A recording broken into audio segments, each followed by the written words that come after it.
জিজ্ঞাসা করবে, ওখানে ধর্মরাজ যমরাজ আপনাকে জিজ্ঞাসা করবে আপনি কোন ফলটা আগে নেবেন, পাপের ফল না পুণ্যের ফল। দয়া করে আপনি বলবেন যে আমি আগে পুণ্যের ফলটা নেব। জমিদার ধাকুনি দিয়ে বলল, আমি কি মরে গেছি রে?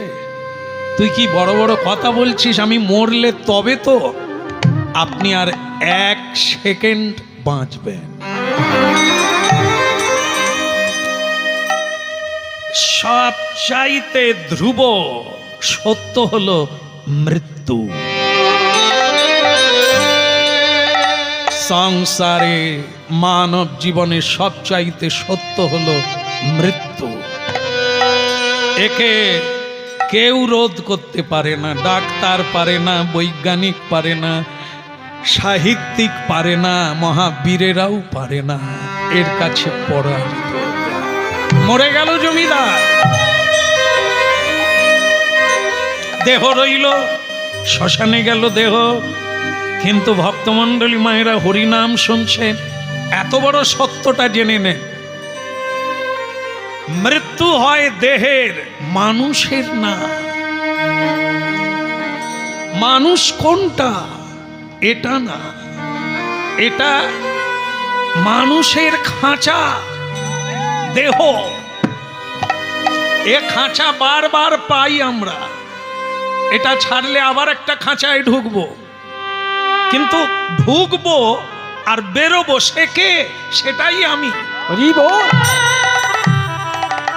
যে এখানে মরলো আবার একটা মায়ের গর্ভে গিয়ে ঢুকলো, সে কে? সেটাই আপনারা, সেটাই আমরা। তার নাম আত্মা, তার মৃত্যু নাই। কর্মফলের বোঝাটা মাথায় নিয়ে যেরকম কর্ম করে সেরকম মায়ের গর্ভে গিয়ে প্রবেশ করে। জমিদার মারা যাওয়ার পরে যমলোকে গেল। যমলোকে জিজ্ঞাসা করা হলো, চিত্রগুপ্ত তাহলে বলো এ পাপী কি করেছে, কি কি কাজ করেছে একটু খাতা দেখে বলো।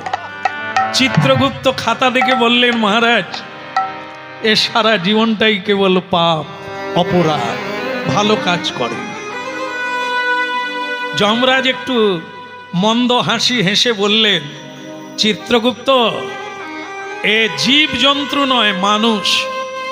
জানতে অজান্তে কি একটা ভালো কাজ করেনি? ভালো করে দেখ।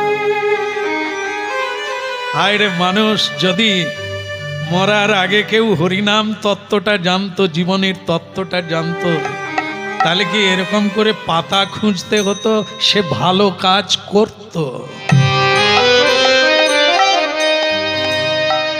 খাতা খুলে দেখতে দেখতে একবারে শেষের পৃষ্ঠায় চমকে উঠল চিত্রগুপ্ত, লেখক, রাইটার।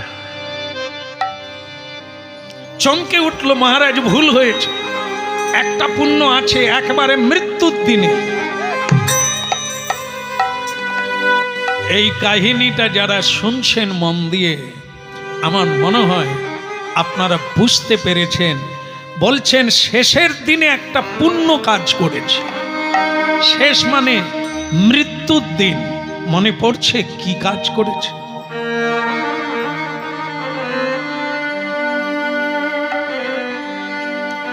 জমিদার বলছে, আজকেই শুনলাম ভালো কাজ কি খারাপ কাজ কি। আপনি বলুন তো, আমি মৃত্যুর দিনে কি ভালো কাজ করেছি? আপনি 24 মিনিট একজন সাধুর সঙ্গ করেছে। হরি বল, হরি বল, হরি বল।